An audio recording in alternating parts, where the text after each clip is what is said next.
मुलं mock taste सोडवल्यानंतर माझ्यासोबत स्क्रीनशॉट शेअर करतात, ज्यामध्ये एक कॉलम मला नेहमी बघायला मिळतो, तो म्हणजे अनअटेम्प्ट क्वेश्चनचा, जो की तुम्ही प्रश्न सोडवले नाहीत त्याची संख्या दर्शवतो. मुलं जो प्रश्न येत नाही तो डायरेक्ट सोडून देतात, हे चुकीचं आहे. तर सर्वात पहिलं पेपर अटेम्प्ट कसा करायचा हे तुम्ही शिकून घ्या आणि आपण आज याच विषयावर बोलणार आहोत.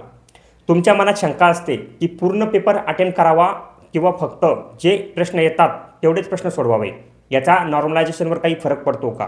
सर्वात पहिले एक गोष्ट समजून घ्या, नॉर्मलायझेशनचा तुमच्या अटेम्प्टशी काही संबंध नसतो. तुम्ही जास्त प्रश्न सोडवले किंवा कमी सोडवले यावर नॉर्मलायझेशन अवलंबून असते. ते फक्त तुमची शिफ्ट किती कठीण होती किंवा सोपी होती यावर अवलंबून असते. मित्रांनो, तुम्हाला जितके प्रश्न येतात तितकेच प्रश्न सोडवणे हे त्या परीक्षेसाठी उपयोगी ठरू शकते जिथे निगेटिव्ह मार्किंग जास्त असते.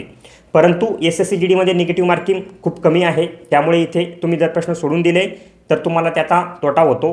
तो कसा आपण बघूया. हे बघा, निगेटिव्ह मार्किंग 1/8 आहे. याचा अर्थ तुमचा एक प्रश्न 2 मार्क्सचा असतो. 2 गुणिला 1/8 म्हणजे 0.25.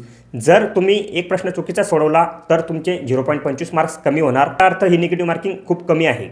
त्यामुळे ज्या प्रश्नामध्ये तुमची 50-50% परिस्थिती असेल तिथे नक्कीच उत्तर मारा.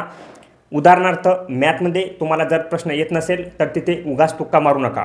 पण रिझनिंगमध्ये अनेक वेळा आपण 2 पर्यायामध्ये अडकतो, म्हणजे 50-50 परिस्थिती असते. त्यावेळेस प्रश्न सोडवा, त्या प्रश्नाला स्किप करू नका. एकच पर्याय निवडायला हवा. कारण की मित्रांनो, लक्षात असू द्या, तुम्ही जर पर्याय बदलसाल, जसं की एकाचं A मारसाल, B मारसाल, तर प्रॉबिलिटी हीच आहे की तुमचे सर्वच प्रश्न चुकीचे होईल. समजून घ्या, तुम्हाला 80 पैकी 50 प्रश्न हे ॲक्युरेट होते. 50 प्रश्नांचे तुम्ही ॲक्युरेट उत्तर मारलेले आहे आणि उरलेल्या 30 प्रश्नामधील 6 प्रश्न असे आहे की तुम्हाला ते 50-50%. तर त्या 6 प्रश्नाचे तुम्ही तुमच्या मनाने प्रश्न जे बी तुम्हाला उत्तर वाटत असेल ते मारू शकता. आणि उरलेल्या 24 प्रश्नामधील तुम्ही जर एकच प्रकारचं ऑप्शन मारलं, A, B, C, D, तुम्हाला जे वाटेल ते मारा, परंतु प्रत्येक प्रश्नावर ऑप्शन बदलू नका. तर मोस्ट प्रॉबिलिटी हीच आहे की तुमचे 6 प्रश्न तरी बरोबर येतील. 6 प्रश्न बरोबर आले याचा अर्थ तुम्हाला 6 × 2 12 मार्क्स मिळाले. आणि जे तुमचे प्रश्न चुकलेले आहे 18 × 2 36 आणि 36चे 1/8 म्हणजे 4.5 हे वजा झाले.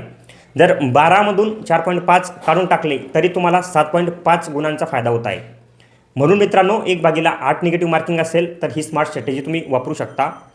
जर 1/4 निगेटिव्ह सिस्टम असती किंवा 1/4 निगेटिव्ह मार्किंग असती तर मी तुम्हाला असं कधीच सांगितलं नसतं की तुक्के मारा किंवा मनानं प्रश्न सोडवा. नॉर्मलायझेशनची चिंता करू नका.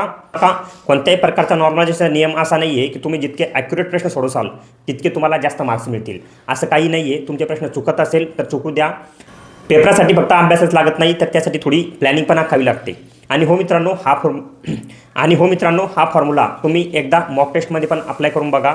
तुमचा स्कोर वाढतो का ते पहा. जर वाढला तर नक्कीच तुम्हाला याचा फायदा होईल. आणि हो, मी हे स्वतः स्ट्रॅटेजी वापरलेली आहे, यामध्ये मला या स्ट्रॅटेजीचा फायदा झाला होता.